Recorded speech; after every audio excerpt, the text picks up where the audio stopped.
Hi all. നമ്മൾ കഴിഞ്ഞ സെഷനിൽ കംപ്ലീറ്റ് ആയിട്ട് നമ്മുടെ ഏർലി സ്റ്റേജസ് അല്ലെങ്കിൽ നമ്മുടെ സ്റ്റോൺ ഏജസിനെ കുറിച്ച് കംപ്ലീറ്റ് ആയിട്ട് ഡിസ്കസ് ചെയ്ത് കഴിഞ്ഞു. ദെൻ ചാൽക്കോലിത്തിക് ഏജ്,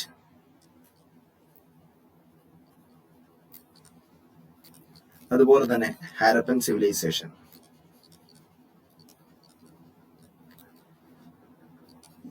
ഈ ഒരു പാർട്ടിൽ നമ്മൾ ഡിസ്കസ് ചെയ്യാൻ പോകുന്നത് ഏർലി വേദിക് പീരീഡിനെ കുറിച്ചാണ്.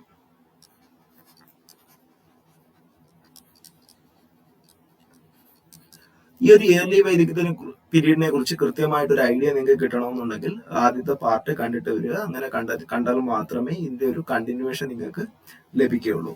അപ്പൊ നമുക്ക് ഏർലി വേദിക് പീരീഡിലേക്ക് പോവാം.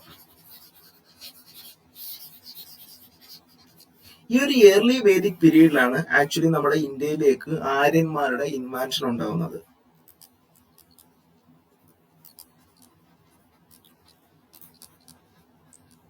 അതിനു മുമ്പ് തന്നെ പാലിയോലിത്തിക്, അതേപോലെ തന്നെ നിയോലിത്തിക്, മീസോലിത്തിക്, അങ്ങനെ ഡിഫറെന്റ് ആയിട്ടുള്ള സ്റ്റേജസ് നമ്മുടെ ഇന്ത്യയിൽ അല്ലെങ്കിൽ നമ്മുടെ നാട്ടിൽ നടക്കുന്നുണ്ടായിരുന്നു. അതിനുശേഷം ഡിഫറെന്റ് ആയിട്ടുള്ള ഡെവലപ്മെന്റ്സ് വന്നു. അതിൽ നിന്ന് ഏറ്റവും ഒരു ബെറ്റർ ആയിട്ടുള്ള സിവിലൈസേഷൻ ആയിട്ടാണ് ഹാരപ്പൻ സിവിലൈസേഷൻ ഉയർന്നു വന്നത്. എങ്ങനെയാണ് ഹാരപ്പൻ സിവിലൈസേഷൻ ഉണ്ടായതെന്നും എന്തുകൊണ്ടാണ് നശിക്കപ്പെട്ടതെന്നും എല്ലാ കാര്യങ്ങളും നമ്മൾ ഓൾറെഡി ഡിസ്കസ് ചെയ്തതാണ്. അതിനുശേഷമാണ് നമ്മുടെ ഈ ഒരു ഇന്ത്യ ഉൾപ്പെടുന്ന മേഖലയിലേക്ക് ആര്യൻസ് എന്ന് പറയുന്ന ഒരു ട്രൈബിന്റെ വരവ്. അതായത് ഡിഫറെന്റ് ആയിട്ടുള്ള ട്രൈബ്, നമ്മൾ പറഞ്ഞാണ് എന്താണ് ട്രൈബ് എന്നുള്ളതും എങ്ങനെയാണ് അവർ താമസിച്ചിരുന്നത്, ഡിഫറെന്റ് ഏരിയാസിൽ സെറ്റിൽ ചെയ്തതിനെ പറ്റിയല്ല നമ്മൾ കഴിഞ്ഞ പാർട്ടിൽ ഓൾറെഡി ഡിസ്കസ് ചെയ്തതാണ്. ആര്യൻസ് എന്ന് പറയുന്ന ഒരു സ്പെസിഫിക് ആയിട്ടുള്ള ട്രൈബ്സിന്റെ വരവ്. ഈ ആര്യൻസിന്റെ പ്രധാനപ്പെട്ട ഒക്യുപ്പേഷൻ എന്ന് പറയുന്നത് പാസ്ട്രോൾസ് ആയിരുന്നു. അതായത് കന്നുകാലി മേൽക്കലായിരുന്നു അവരുടെ പ്രധാനപ്പെട്ട ഒക്യുപ്പേഷൻ എന്ന് പറയുന്നത്. അവരുടെ ഒരു സെക്കൻഡ് ഒക്യുപ്പേഷൻ ആയിട്ട് അഗ്രികൾച്ചറും ഉണ്ടായിരുന്നു. അതുകൊണ്ട് തന്നെ ഈ ഒരു ആര്യന്മാരുടെ കാലത്ത് ഏറ്റവും കൂടുതൽ ഹോഴ്സിന് ഇമ്പോർട്ടൻസ് ഉണ്ടായിരുന്നു. അതായത് ചാരിയോട്ട്, അതായത് രഥങ്ങളെല്ലാം ഈ ഒരു ടൈം പീരീഡിൽ ഉണ്ടായിരുന്നു എന്നത് പലതരത്തിലുള്ള എവിഡൻസസ് ലഭിക്കുന്നുണ്ട്. ഈ ഒരു ടൈം പീരീഡിലൊക്കെയാണ് നമ്മുടെ ഋഗ്വേദ ഫോം ചെയ്യുന്നതും. അതായത് ഋഗ്വേദ എന്ന് പറഞ്ഞാൽ it's A collection of prayers എന്നൊക്കെ നമുക്ക് പറയാൻ പറ്റും. It's A collection of prayers. അതായത് ഇന്ദ്ര, അഗ്നി,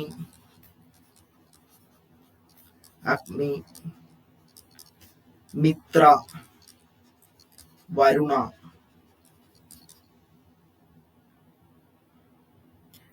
എന്നിവരെ ആരാധിക്കാനുള്ള ഡിഫറെന്റ് ആയിട്ടുള്ള പ്രയേഴ്സ് ആണ് ഈ ഒരു ഋഗ്വേദത്തിൽ അടങ്ങിയിരിക്കുന്നത്. സോ ദാറ്റ് നമുക്കത് മനസ്സിലാക്കാൻ പറ്റും. ഈ ഒരു ഏർലി വേദിക് പീരീഡിലെ പീപ്പിൾസ് എന്ന് പറയുന്നത് അവർ പ്രധാനമായിട്ടും ഈ ഒരു പ്രകൃതി ശക്തികളെ ആരാധിച്ചിരുന്നു എന്നൊരു കാര്യം ഈ ഋഗ്വേദയിലെ അല്ലെങ്കിൽ ഋഗ്വേദത്തിന്റെ ആ ഒരു ടൈം പീരീഡ് ഉണ്ടായത് വെച്ച് തന്നെ നമുക്ക് പറയാൻ പറ്റും. കാരണം അതിനകത്ത് കൂടുതലായിട്ടും ഇത്തരത്തിൽ പ്രയേഴ്സ് ആയിരുന്നു. ഇന്ദ്രനെയും അഗ്നിയും വരുണനെയും അതുപോലെ തന്നെ മിത്രനെയൊക്കെ ആരാധിക്കുന്നതിന് വേണ്ടിയിട്ടുള്ള ഹൈംസും കാര്യങ്ങളും എല്ലാമായിരുന്നു അതിനകത്ത് ഉണ്ടായിരുന്നത്. അപ്പോൾ ഈ ഒരു ആര്യന്മാരുടെ പീരീഡ് എന്ന് പറയുന്നത് പ്രധാനമായിട്ടും ഈ ഋഗ്വേദത്തിൽ കൂടാണ് നമുക്ക് അറിയാനായിട്ട് സാധിക്കുന്നത്. ഈ ഋഗ്വേദയ്ക്ക് മറ്റൊരു പ്രത്യേകതയോടുണ്ട്. അതായത് ഈ ഒരു ടൈം പീരീഡ് തന്നെ ഇറാനിയൻ ലാംഗ്വേജിൽ നിർമ്മിച്ച അവേസ്ത എന്ന് പറയുന്നൊരു ബുക്കുണ്ട്. അവേസ്ത ഈ ഒരു നമ്മുടെ ഋഗ്വേദം പോലെ തന്നെ ഈ ഒരു ഋഗ്വേദത്തിന് ഈ ഒരു അവേസ്തയുമായിട്ട് ഒരുപാട് ഫെമിലിയാരിറ്റി ഉണ്ടായിരുന്നു എന്നുള്ളതാണ്.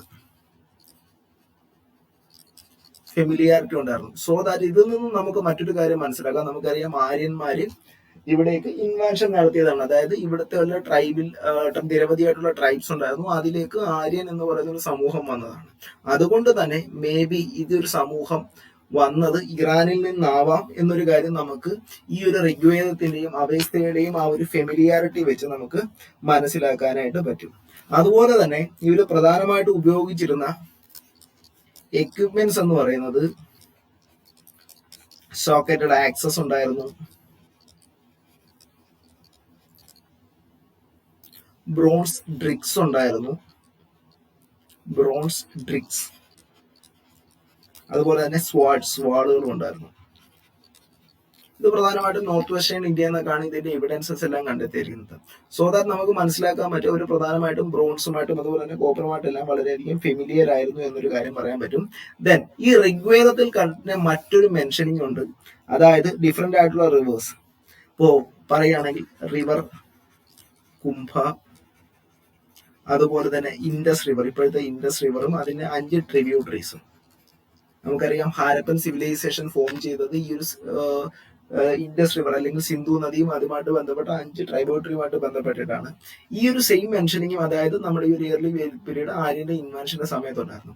സോ ദാറ്റ് ഈ ഒരു ആര്യൻ ഇൻവെൻഷൻ ടൈം പീരീഡിലും അതായത് ആര്യൻസിന് ഈ ഒരു ഹാരപ്പൻ സിവിലൈസേഷന്റെ പാർട്ടിലും നമുക്ക് സെറ്റിൽമെന്റ് ഉണ്ടെന്നൊരു കാര്യം ഈ ഒരു എവിഡൻസസിൽ നിന്ന് നമുക്ക് മനസ്സിലാക്കാൻ പറ്റും. അതുപോലെ തന്നെ ഇത് കൂടാതെ തന്നെ റിവർ സരസ്വതി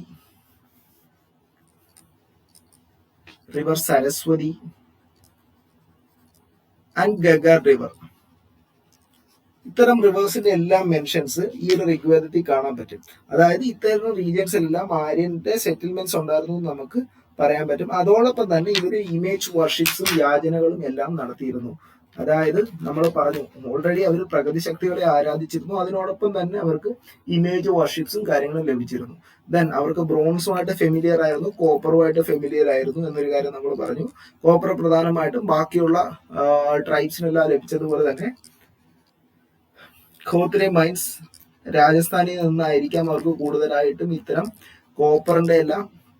കോപ്പറെല്ലാം ലഭിച്ചിരുന്നത് എന്ന് തന്നെ പറയാനായിട്ട് പറ്റും.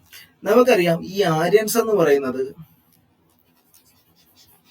ഇവിടെ ഇൻവാൻഷൻ നടത്തിയതാണ്. അതായത് ആര്യൻ എന്ന് പറയുന്ന ഒരു ട്രൈബ് മേ ബി ഇറാനിൽ നിന്നാവാം. അവര് നമ്മുടെ താമസിക്കുന്ന അല്ലെങ്കിൽ നമ്മുടെ സ്വന്തം സംസ്കാരം ഉൾക്കൊള്ളുന്ന പ്രദേശത്തേക്ക് എത്തിയതിനു ശേഷം ഇവിടെയുള്ള ട്രൈബ്സുമായിട്ട് നിരവധിയായിട്ടുള്ള കോൺഫ്ലിക്റ്റുകൾ, അതായത് യുദ്ധങ്ങളും പ്രശ്നങ്ങളും എല്ലാം ഉണ്ടായിരുന്നു. കാരണം പുതിയൊരു ട്രൈബ് നമ്മുടെ നാട്ടിലേക്ക് വരുമ്പോൾ ഡെഫിനറ്റ്ലി അവരുടെ ഇടയിൽ ഒരു കോൺഫ്ലിക്ട്സും കാര്യങ്ങളും എല്ലാം പറയാൻ പറ്റും. അതുകൊണ്ട് തന്നെ ആര്യൻസ് ഇൻവാൻഷൻ വന്നായിരുന്നു. നമ്മുടെ ട്രൈബിൽ പെട്ട ആൾക്കാരെ നമുക്ക് 2 കാറ്റഗറി ചെയ്യാം, ദാസാസും അതുപോലെ തന്നെ ദാസ്യൂസും. ദാസാസ്നോ ദാസ്യൂസ്നോ നമുക്ക് പറയാനായിട്ട് പറ്റും. നമുക്ക് ഇതിന്റെ ഒരു മീനിങ് എന്ന് പറയുന്നത് as A part of slaves എന്നൊക്കെ പറയാൻ പറ്റും. അതായത് ആര്യൻസ് ഇവിടെ ഇൻവെൻഷൻ നടത്തിയതിനു ശേഷം നമുക്കറിയാം ബ്രോൺസ് ആയാലും അല്ലെന്നുണ്ടെങ്കിൽ കോപ്പർ ആയാലും ഇവിടെ എല്ലാം സഹായം ഈ ഒരു ആര്യൻസിനുണ്ടായിരുന്നു. സോ ദാറ്റ് അവർ ഇവിടെയുള്ള ട്രൈബ്സുമായിട്ട് നിരവധി യുദ്ധങ്ങൾ നടത്താനും അതുപോലെ തന്നെ ഇവിടെയുള്ള ട്രൈബ്സിനെ എല്ലാം അവരുടെ സ്ലേവ്സ് ആയിട്ട് മാറ്റാനും തുടങ്ങിയിട്ടുണ്ട്. ഈ ഒരു കാര്യം പ്രധാനമായിട്ടും നമ്മുടെ ഇറാനിയൻ ലിറ്ററേച്ചറിലൊക്കെ എവിഡൻസ് ആയിട്ട് പറയുന്ന കാര്യങ്ങളാണ്. അതായത് ഈ ഒരു ദാസാസിന്റെ കാര്യവും ദാസ്യൂസിന്റെ കാര്യവും. അതുപോലെ തന്നെ ഈ ആര്യൻസിന് ഒരു ചീഫ് ഉണ്ട്.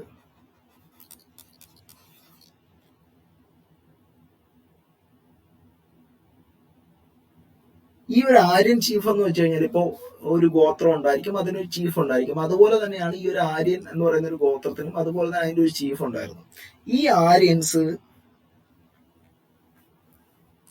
ഈ ദാസ്യൂസും ദാസാസുമായിട്ടുമാണ് പ്രധാനപ്പെട്ട രീതിയിലുള്ള യുദ്ധങ്ങളിലെല്ലാം ഏർപ്പെട്ടിരുന്നത്.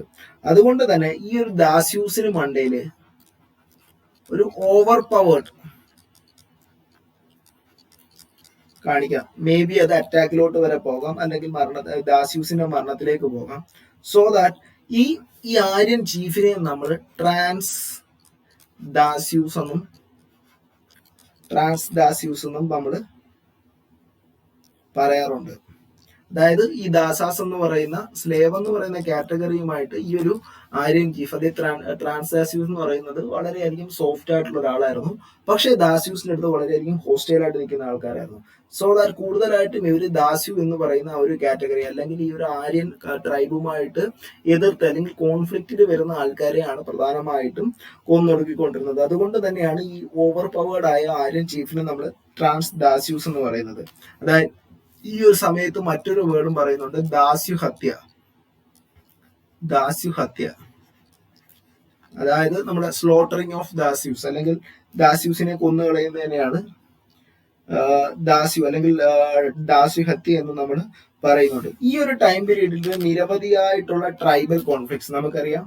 നമ്മൾ ഡിഫറെന്റ് ആയിട്ടുള്ള ട്രൈബ്സ് ആയിരുന്നു ഇവിടെ താമസിച്ചിരുന്നതെന്ന് ഓൾറെഡി നമുക്ക് അറിയാവുന്ന കാര്യമാണ്.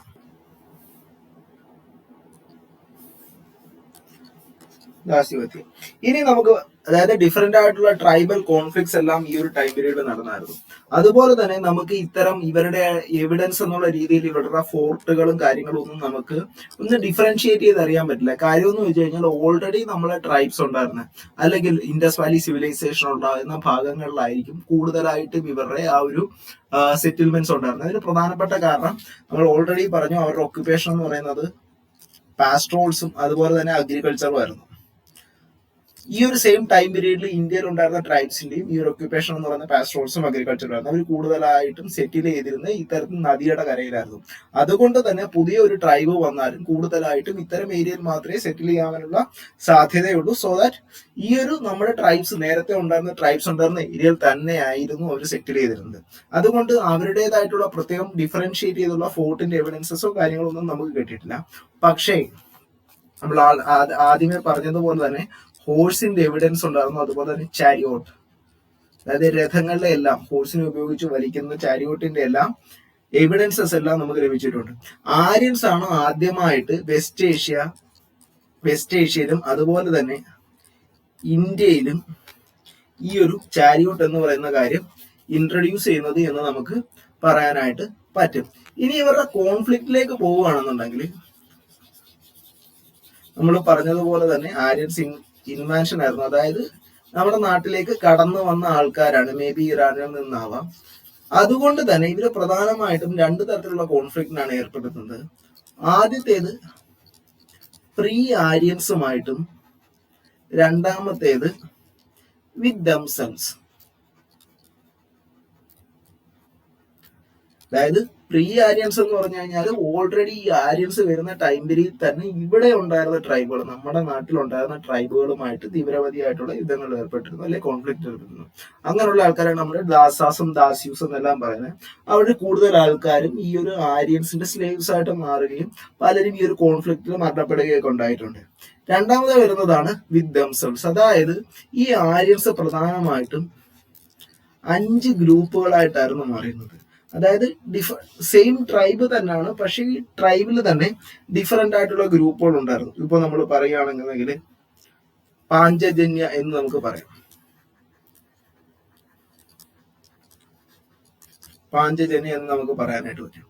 അതിന് പ്രധാനപ്പെട്ട 5 ഗ്രൂപ്പുകളായിരുന്നു ഭരദാസ്, അതുപോലെ തന്നെ ത്രിസ്തി, അതുപോലെ നമ്മൾ പറയുകയാണെങ്കിൽ വസിഷ്ഠ, കുരൂസ്,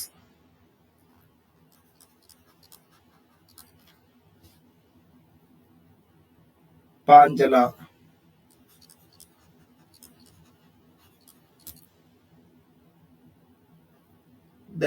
പുരൂസ്.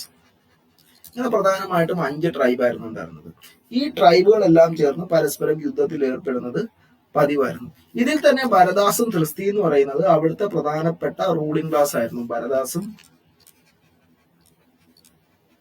ത്രിസ്തി റൂളിംഗ് ക്ലാസ് ആയിരുന്നു.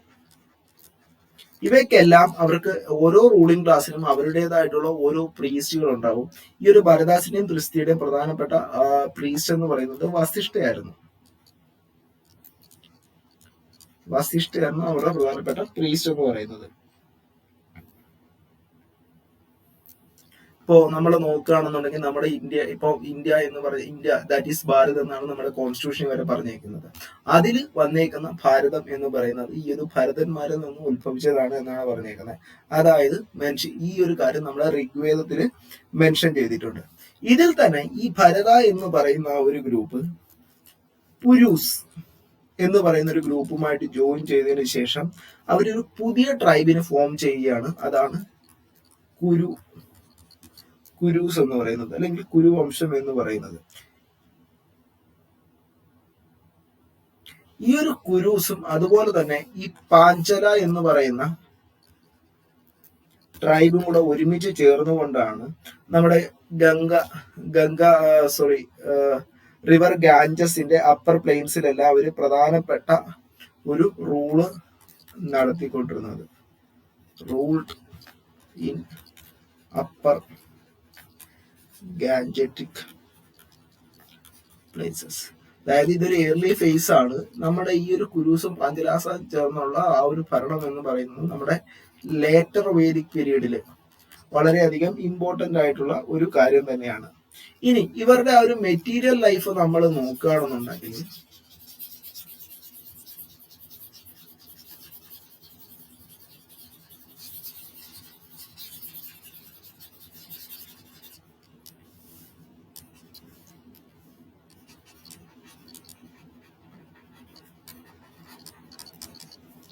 നമ്മൾ ഓൾറെഡി പറഞ്ഞു ഹോഴ്സിന്റെ പ്രസൻസ് ഉണ്ടായിരുന്നു, ദെൻ ചാരിയോട്ടിന്റെ പ്രസൻസ് ഉണ്ടായിരുന്നു, ദെൻ ബ്രോൺസ് ആംസിന്റെ പ്രസൻസ് ഉണ്ടായിരുന്നു.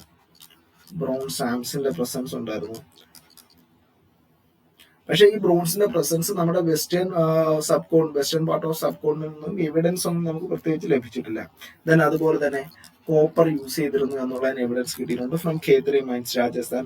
അതുപോലെ തന്നെ അവരുടെ പ്രധാനപ്പെട്ട ഒക്യുപ്പേഷൻ പാസ്റ്റോൾസ് ആയിരുന്നു, അഗ്രികൾച്ചർ ആയിരുന്നു. അതുകൊണ്ട് അഗ്രികൾച്ചറുമായിട്ട് അവർക്ക് ബെറ്റർ നോളജ് ഉണ്ടായിരുന്നു.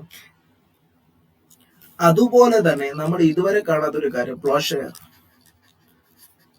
പ്ലോഷെയറിന്റെ എവിഡൻസസ് അല്ലെങ്കിൽ പ്ലോഷെയറിനെ കുറിച്ച് ഋഗ്വേദയിൽ മെൻഷൻ ചെയ്തിരുന്നു. സോ ദാറ്റ് ഇവിടെ ഒരു പ്ലോഷെയറിന്റെ പ്രസൻസ് ഉണ്ടായിരുന്നു എന്ന് നമുക്ക് മനസ്സിലാക്കാൻ പറ്റും. പോസിബിലിറ്റി ഒരു പ്ലോഷെയർ മേ ബി നിർമ്മിച്ചിരിക്കുന്നത് മേ ബി വുഡ് കൊണ്ടായിരിക്കാം, തടി കൊണ്ടായിരിക്കാം. ദെൻ ഇവരൊരു പാസ്റ്റോൾ പീപ്പിൾ ആയിരുന്നു. സോ ദാറ്റ് എവിഡൻസ് ഓഫ് കൗ അല്ലെങ്കിൽ കൗവിന്റെ എവിഡൻസ് ഉണ്ടായിരുന്നു. അവര് പരസ്പരം കൗവിന്റെ ഉടമസ്ഥയ്ക്ക് വേണ്ടി പരസ്പരം ഏറ്റുമുട്ടിയതിന്റെ ഒക്കെ തെളിവുകൾ പരസ്പരമൊക്കെ കിട്ടിയിട്ടുണ്ട്. ഇവിടെ ഈ ഒരു കൗവിന് വേണ്ടി കൂടുന്ന ഫൈറ്റിനെ അന്ന് പറഞ്ഞുകൊണ്ടിരുന്നത് ഗവിഷ്ടി എന്നാണ്, അല്ലെങ്കിൽ സെർച്ച് ഓഫ് കൗസ് എന്നാണ് പറയുന്നത്. ഈ ഒരു കൗ എന്ന് പറയുന്നത് അന്നത്തെ കാലത്ത് അല്ലെങ്കിൽ ഒരു ഇമ്പോർട്ടന്റ് ആയിട്ടൊരു കാര്യമാണ്.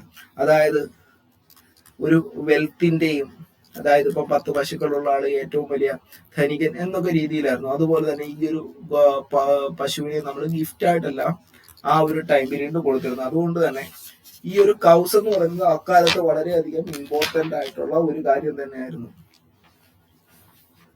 ഇപ്പോ നമ്മൾ ഗിഫ്റ്റിന്റെ കാര്യം പറയുകയാണെങ്കിൽ ഇപ്പം കൗവിനെ ഗിഫ്റ്റ് ആയിട്ട് കൊടുത്തിട്ടുണ്ട്. അതുപോലെ തന്നെ പ്രത്യേകം പ്രീസ്റ്റിനൊക്കെ കൗസിനെ ഗിഫ്റ്റ് ആയിട്ട് പ്രീസ്റ്റിനെല്ലാം കൊടുക്കാറുണ്ട്. അതുപോലെ തന്നെ പ്രീസ്റ്റിന് വുമൺ സ്ലേവ്സിനെയും കൊടുക്കാറുണ്ടായിരുന്നു. ഗിഫ്റ്റ് ആയിട്ടെല്ലാം കൊടുക്കാറുണ്ടായിരുന്നു. പക്ഷെ ഈ ഒരു ഭൂമിയൊക്കെ നമുക്ക് ഗിഫ്റ്റ് ആയിട്ട് കൊടുക്കുന്ന ഒരു ടൈം പീരീഡ് യഥാർത്ഥത്തിൽ ഈ ഒരു സമയത്ത് വന്നിട്ടില്ല എന്ന് തന്നെ പറയാം. പല ആൾക്കാർക്കും ഓരോ ഭൂമിയിലും ഒക്യുപ്പേഷൻ ഉണ്ടായിരുന്നു. പക്ഷേ അതിന് ഒരു പ്രൈവറ്റ് പ്രോപ്പർട്ടി എന്നൊരു വെൽ എസ്റ്റാബ്ലിഷ്ഡ് ആയിട്ടുള്ള കാര്യങ്ങളൊന്നും ഇല്ലായിരുന്നു. അതായത് ഇപ്പൊ ഓരോ ആൾക്കാർക്ക് ഒക്യുപ്പേഷൻ ഉണ്ടെങ്കിലും ഇത് എന്റെ സ്വന്തം ഭൂമിയാണ് അങ്ങനത്തെ ഒരു കാര്യം പ്രത്യേകിച്ചില്ലായിരുന്നു. കാരണം എന്ന് വെച്ചാൽ ഓൾറെഡി പാസ്റ്ററൽ ആയിട്ടുള്ള ആൾക്കാരാണ്. അവർ ഒരു സ്ഥലത്ത് നിന്ന് അടുത്ത സ്ഥലത്തേക്ക് മാറി പോകാനുള്ള സാധ്യത വളരെയധികം കൂടുതലാണ്. അതുകൊണ്ട് തന്നെ ഒരു വെൽ എസ്റ്റാബ്ലിഷ്ഡ് ആയിട്ടുള്ള ഒരു പ്രൈവറ്റ് പ്രോപ്പർട്ടി സിസ്റ്റം ഈ ഒരു ടൈം പീരീഡ് ഉണ്ടായെന്ന് നമുക്ക് പറയാനായിട്ട് സാധിക്കില്ല. അതുപോലെ തന്നെ ട്രേഡിന്റെ പ്രസൻസ് ഒന്നും ഈ ഒരു കാലയളവിൽ നമുക്ക് കാണാനായിട്ട് സാധിക്കില്ല. പക്ഷേ സമുദ്ര എന്നൊരു വാക്ക് നമ്മുടെ ഋഗ്വേദയിൽ മെൻഷൻ ചെയ്തിട്ടുണ്ട്. ഇത് സമുദ്ര എന്ന് മെൻഷൻ ചെയ്തിട്ടുണ്ടെങ്കിലും ആര്യൻസ് ഓഷ്യൻസ് അല്ലെങ്കിൽ സീ വോയേജ് നടത്തിയതിന്റെ പ്രത്യേകിച്ച് തെളിവുകൾ അല്ലെങ്കിൽ പ്രത്യേകിച്ച് മറ്റ് എവിഡൻസുകളൊന്നും നമുക്ക് ലഭിച്ചില്ല. ഋഗ്വേദത്തിൽ ഒരു മെൻഷനിങ് മാത്രമേ ഉള്ളൂ. സമുദ്ര എന്ന വാക്കിന് ആക്ച്വലി യഥാർത്ഥ അർത്ഥം എന്ന് പറയുന്നത് it's A collection of water എന്നാണ്. അതുകൊണ്ട് തന്നെ സമുദ്രം എന്ന് പറഞ്ഞ കളക്ഷൻ ഓഫ് വാട്ടർ ആയതുകൊണ്ട് തന്നെ മേ ബി ഒരു സീ വോയേജോ അല്ലെങ്കിൽ ഓഷ്യൻ എക്സ്പ്ലോറേഷനോ ഒന്നും ഈ ഒരു ആര്യൻസ് നടത്തിയതായിട്ട് നമുക്ക് പറയാനായിട്ട് സാധിക്കില്ല. അതുപോലെ തന്നെ ഇവര് നമ്മൾ ഹാരപ്പൻ സിവിലൈസേഷൻ പറഞ്ഞായിരുന്നു ഒരു സിറ്റാഡൽ ഉണ്ടായിരിക്കും, ഒരു വെൽ എസ്റ്റാബ്ലിഷ്ഡ് സിറ്റി എല്ലാം ഉണ്ടായിരിക്കും എന്നുള്ള കാര്യങ്ങൾ പറഞ്ഞു. പക്ഷെ ആര്യൻസിന്റെ കാലം എടുക്കുമ്പോൾ നമ്മൾ അവരൊരു വെൽ എസ്റ്റാബ്ലിഷ്ഡ് സിറ്റിയിലല്ല താമസിച്ചതെന്ന് നമുക്ക് പറയാനായിട്ട് ഒരു കൂടുതലായിട്ടും ഫോർട്ടിഫൈ ചെയ്ത മഡ് സെറ്റിൽമെന്റ്സിലായിരുന്നു താമസിച്ചുകൊണ്ടിരുന്നതെന്ന് നമുക്ക് പറയാനായിട്ട് പറ്റും. ഇനി അവരുടെ ട്രൈബൽ പൊളിറ്റി അല്ലെങ്കിൽ അവരുടെ ആ ഒരു സാമൂഹിക അന്തരീക്ഷത്തെ കുറിച്ച് നമുക്കൊന്ന് നോക്കാം.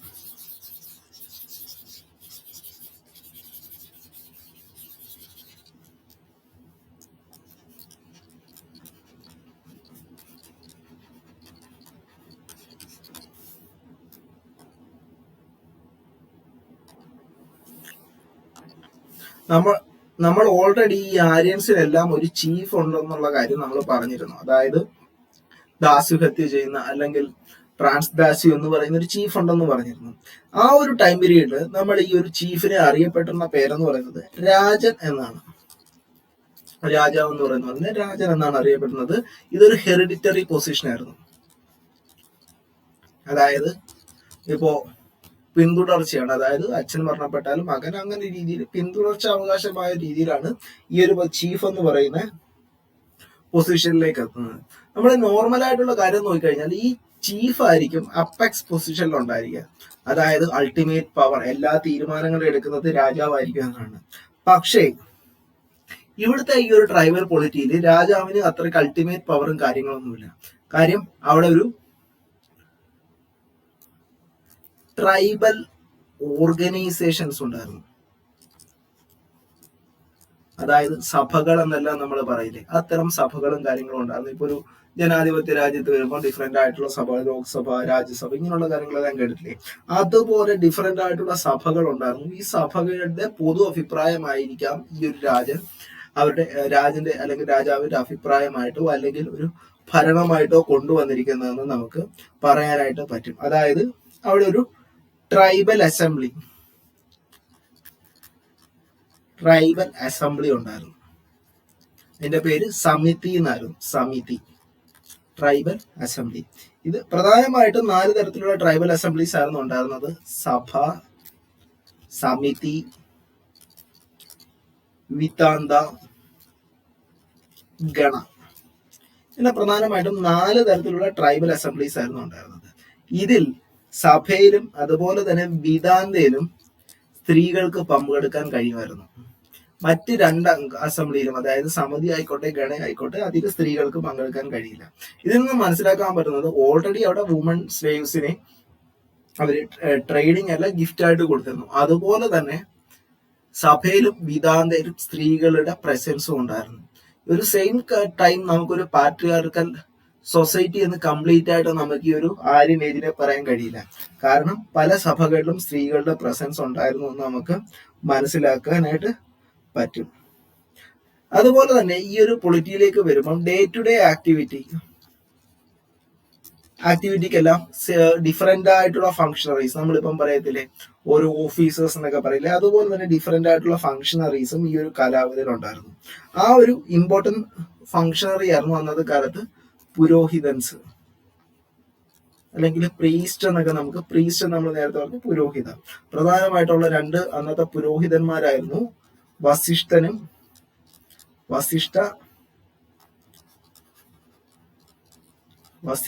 അതുപോലെ തന്നെ Vishwamitra.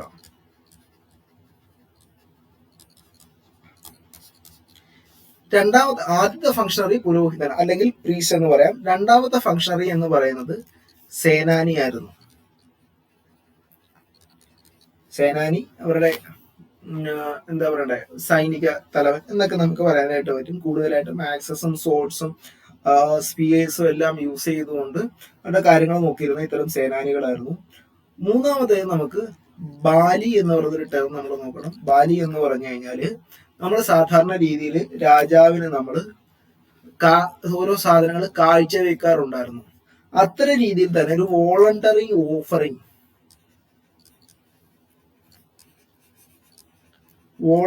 Offering to king by പീപ്പിളിനാണ് നമ്മൾ ബാലി എന്ന് പറയുന്നത്. ഇന്നത്തെ കാലത്ത് നമുക്ക് വേണമെങ്കിൽ അതിനെ ടാക്സ് എന്ന് പറയാൻ പറ്റും. ഓക്കെ, ഇത്തരത്തിലുള്ള വോളണ്ടറി ഓഫറിങ്ങിനെയാണ് നമ്മൾ ബാലി എന്ന് പറഞ്ഞിരുന്നത്. പക്ഷേ ഒരു ജസ്റ്റിസ് അഡ്മിനിസ്ട്രേഷൻ എന്ന രീതിയൊന്നും നമുക്ക് ഈ ഒരു കാലാവധിയിൽ കാണാനായിട്ട് പറ്റത്തില്ല. ഒരു ആര്യൻ ഏജില്, അതായത് ഇതൊരു ഐഡിയൽ സൊസൈറ്റി ഒന്നും അല്ലായിരുന്നു. അതായത് തീഫോ ബൾഗേറിയൻസോ അതുപോലെ തന്നെ സ്പൈസോ ഒന്നും ഇല്ലാത്ത ഒരു ഐഡിയൽ സൊസൈറ്റി ഒന്നും ഇല്ലായിരുന്നു. എല്ലാ ആക്ടിവിറ്റീസും നടന്നിരുന്നു. പക്ഷേ ഒരു നിയമപരമായ രീതിയിലുള്ള ജസ്റ്റിസോ അങ്ങനെയുള്ള കാര്യങ്ങളോ ഒന്നും, അല്ലെങ്കിൽ അതിനുവേണ്ടി ഒരു ജുഡീഷ്യറി സിസ്റ്റം ഒന്നും നമുക്ക് ഈ ഒരു കാലയളവിൽ കാണാനായിട്ട് സാധിക്കില്ല എന്ന് നമുക്ക് പറയാനായിട്ട് പറ്റും.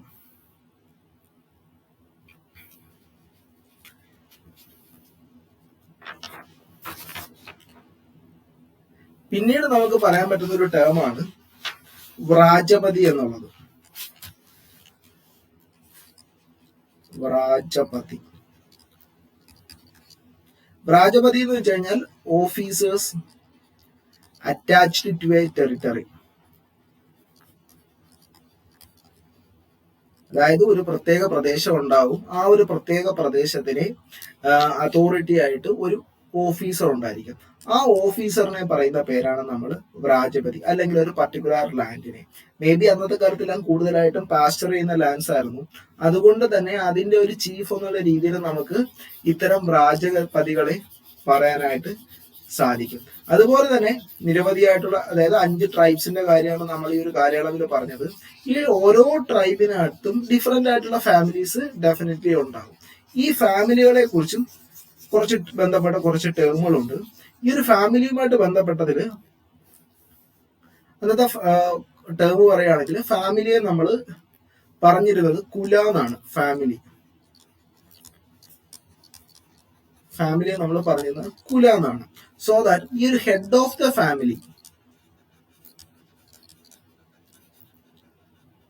ഗൃഹനാഥൻ എന്നൊക്കെ പറയത്തില്ല, അതിനെ നമ്മൾ പറഞ്ഞിരുന്നത് കുലപതി ഓർ കുലപ്പ എന്നാണ്. കുലപ്പ.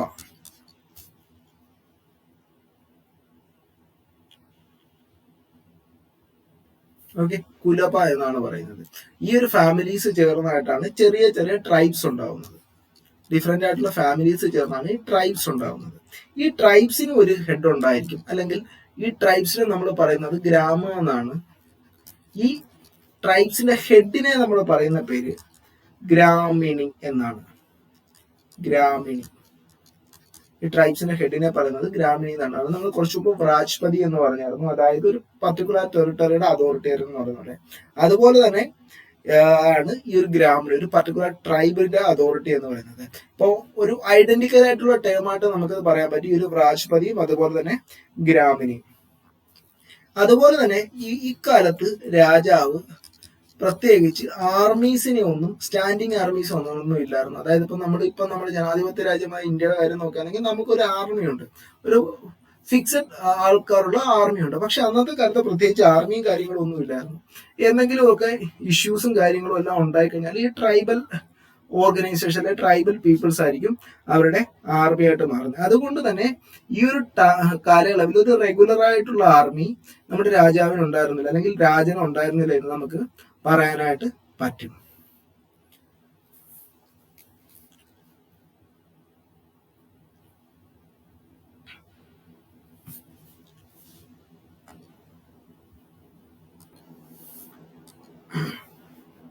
ഓക്കെ, പ്രത്യേകിച്ച് ആർമി ഒന്നുമില്ലായിരുന്നു.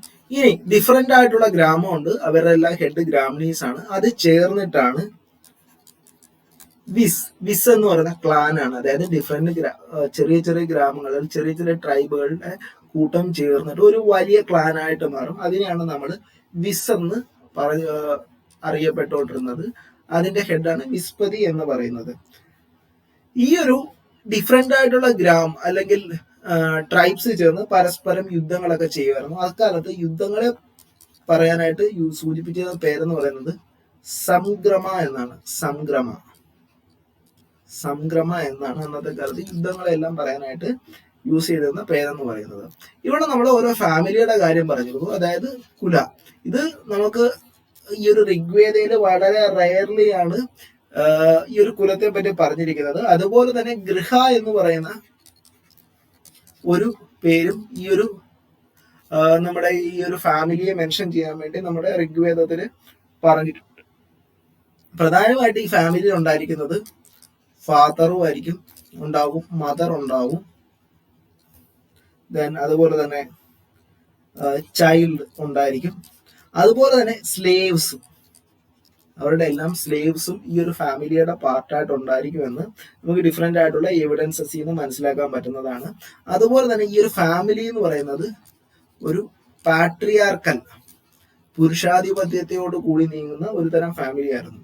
നമ്മൾ പറഞ്ഞു ഡിഫറെന്റ് ആയിട്ടുള്ള ട്രൈബൽ ഓർഗനൈസേഷൻ ഈ ഒരു പൊളിറ്റിയിൽ ഉണ്ടായിരുന്നു, സഭ, സമിതി, വിധാന്ത, ഗണ.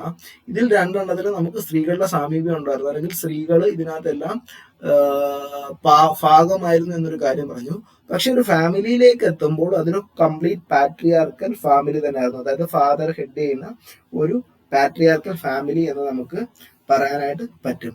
പിന്നെ ഇതിനകത്ത് മനസ്സിലാക്കേണ്ട ഒരു കാര്യം, ഇവരെല്ലാം ഈ സഭയിൽ ഡിഫറെന്റ് ആയിട്ടുള്ള ട്രൈബൽ ഓർഗനൈസേഷൻ സ്ത്രീകൾ ഉണ്ടായിരുന്നെങ്കിലും അവരുടെ ഹസ്ബൻഡ്സ് അല്ലെങ്കിൽ അവരുടെ ഹസ്ബൻഡ്സ് എന്തെങ്കിലും തരത്തിലുള്ള സാക്രിഫൈസ് ചെയ്യുകയാണെങ്കിൽ ആ ഹസ്ബൻഡിനോടൊപ്പം ഇത്തരം സ്ത്രീകളും ആ സാക്രിഫൈസ് ചെയ്യണമെന്ന് ഈ ഒരു ടൈം പീരീഡിൽ നിർബന്ധം ഉണ്ടായിരുന്നു. അതാണ് നമുക്കൊരു കംപ്ലീറ്റ് പാട്രിയാർക്കൽ സൊസൈറ്റിയുടെ ആ ഒരു സോഷ്യൽ ഇവളിന്റെ കാര്യങ്ങളെല്ലാം നമുക്ക് അതിനകത്തുനിന്ന് മനസ്സിലാക്കാൻ പറ്റും. അതുപോലെ തന്നെ ഈ ഒരു ഫാമിലി എടുക്കുമ്പോൾ മാരേജസ് എന്ന് പറയുന്ന ഒരു കാര്യം, ഒരു മാരേജ് ഇൻസ്റ്റിറ്റ്യൂഷൻ എന്ന് പറയുന്ന ഒരു കാര്യം ഇവിടെ എസ്റ്റാബ്ലിഷ്ഡ് ആയിരുന്നു. പക്ഷേ ഇവിടെ ചൈൽഡ് മാരേജിന്റെ എവിഡൻസസും കാര്യങ്ങളും ഒന്നുമില്ല. നോർമലി അവിടുത്തെ ഒരു മാരേജബിൾ ഏജ് എന്ന് പറയുന്നത് 60 to 17 വരെയുള്ള ഇയേഴ്സ് ആയിരുന്നു അവരുടെ നോർമൽ മാരേജബിൾ ഏജ് എന്ന് പറയുന്നത്. ചൈൽഡ് മാരേജിന്റെ എവിഡൻസസ് ഒന്നും ലഭിച്ചിട്ടില്ല. അതോടൊപ്പം തന്നെ ചില സോഷ്യൽ സ്ട്രക്ചർ ഇവിടെ ഉണ്ടായിരുന്നു. അതായത് പോളിഗാമി എല്ലാം ഇവിടെ എവിഡന്റ് ആയിരുന്നു. അതായത് പോളിയാൻഡ്രി ആയിരുന്നു ഇവിടെ. പോളിഗാമി എവിഡന്റ് ആയിരുന്നു. അതായത് ഒരു സ്ത്രീക്ക് നിരവധി പുരുഷന്മാരുള്ളതും ഒക്കെ നമുക്ക് ഈ ഒരു കാലയളവിൽ നമുക്ക് എവിഡന്റ് ആയിട്ട് കാണാൻ പറ്റുന്നതാണ്. ദെൻ ഈ ഒരു മാരേജ് കഴിഞ്ഞാലും റീമാരേജും ഇവിടെ നടന്നിരുന്നു. അതായത് വിഡോ റീമാരേജ് ഇവിടെ നടന്നിരുന്നു എന്ന് നമുക്ക് പറയാനായിട്ട് പറ്റും. ഇതാണ് ഒരു കംപ്ലീറ്റ് ഈ ഒരു ഏർലി വേദിക് പീരീഡിലെ ആ ഒരു സോഷ്യൽ സ്ട്രക്ചർ എന്ന് നമുക്ക് പറയാനായിട്ട് സാധിക്കും. അതുപോലെ തന്നെ ഈ ഒരു ഇപ്പം ഫാമിലി അല്ലെങ്കിൽ അവിടുന്ന് ട്രൈബ് ഗ്രാമ, അതിൽ നിന്ന് വിസ് ക്ലാൻ, ഇതെല്ലാം ഉണ്ടായെങ്കിലും ഒരു കംപ്ലീറ്റ് ആയിട്ടുള്ള ഒരു കിങ്ഡം ഇവിടെ ഈ ഒരു കാലയളവിൽ നമുക്ക് എസ്റ്റാബ്ലിഷ് ചെയ്തതായിട്ട് പറയാനായിട്ട് സാധിക്കില്ല.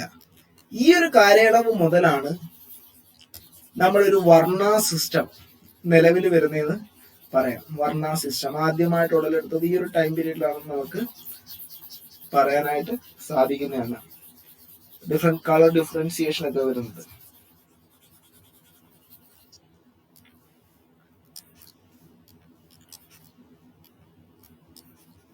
വർണ്ണ സിസ്റ്റം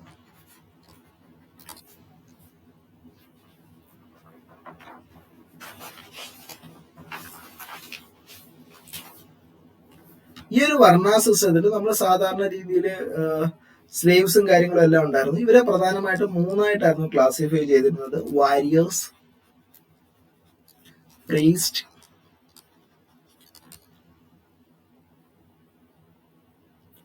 ദെൻ കോമൺ പീപ്പിൾ. ഇങ്ങനെ അന്നത്തെ അവിടുത്തെ വർണ്ണ സിസ്റ്റം പ്രധാനമായിട്ടും ഈ ഒരു 3 വാരിയേഴ്സും പ്രീസ്റ്റും അതുപോലെ തന്നെ കോമൺ പീപ്പിളുമായിട്ടായിരുന്നു ഇവരെല്ലാം ഡിവൈസ് ചെയ്തത്. ഈ ഒരു ശൂദ്ര എന്ന് പറയുന്ന ഒരു വിഭാഗം ഒരു വർണ്ണ സിസ്റ്റത്തിന്റെ പാർട്ടമായിട്ട് വരുന്നത്, അല്ലെങ്കിൽ ആ ഒരു ഡിവിഷൻ വരുന്നത് ഒരു ഋഗ്വേദിക് പീരീഡിന്റെ ഏറ്റവും എൻഡിലായിട്ടാണ്. അതായത് ഈ ഏർലി സ്റ്റേജിൽ നമുക്ക് ഈ ഒരു ശൂദ്ര എന്ന് പറയുന്ന ഒരു ഡിവിഷന്റെ എവിഡൻസസ് ഒന്നും കാണാനായിട്ട് പറ്റത്തില്ല.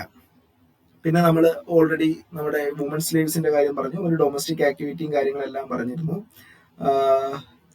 പക്ഷേ അവരെ ഡൊമസ്റ്റിക് ആക്ടിവിറ്റീസ് യൂസ് ചെയ്യുന്നു, പക്ഷെ അഗ്രികൾച്ചർ ആക്ടിവിറ്റിയിൽ ഡയറക്റ്റ് ആയിട്ട് യൂസ് ചെയ്തിരുന്നതിന്റെ പ്രത്യേകിച്ച് എവിഡൻസസ് ഒന്നും നമുക്ക് ഈ ഒരു ഋഗ്വേദിക് പീരീഡിൽ കാണാനായിട്ട് സാധിക്കില്ല.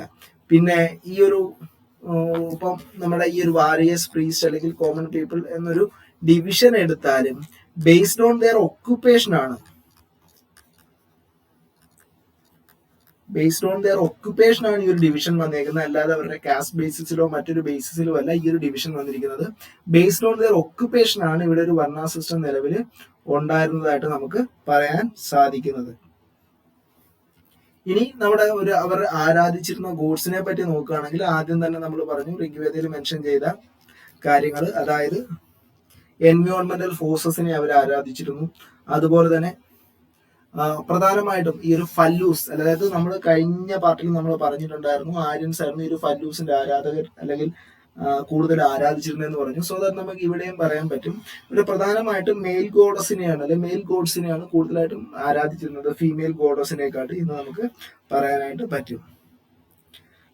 ദെൻ ഋഗ്വേദയുടെ പ്രസൻസ് വെച്ച് നമുക്ക് പറയാൻ പറ്റുന്നത് വളരെയധികം ഡോമിനന്റ് മോഡ് ഓഫ് വർഷിപ്പിംഗ് എന്ന് നമുക്ക് പറയാൻ പറ്റും. അതായത് വളരെയധികം ശക്തിയാർജിത രീതിയിലുള്ള പ്രത്യേകിച്ച് പ്രയേഴ്സും ഓഫറിങ്ങും സാക്രിഫൈസും എല്ലാം ഉപയോഗിച്ചുകൊണ്ടുള്ള ഒരു വർഷിപ്പായിരുന്നു എന്നുള്ള കാര്യവും നമുക്ക് പറയാനായിട്ട് പറ്റും. ഇത്രയും കാര്യങ്ങളാണ് നമ്മൾ ഏർലി വേദിക് പീരീഡിൽ മനസ്സിലാക്കാനായിട്ട് ഉള്ളത്.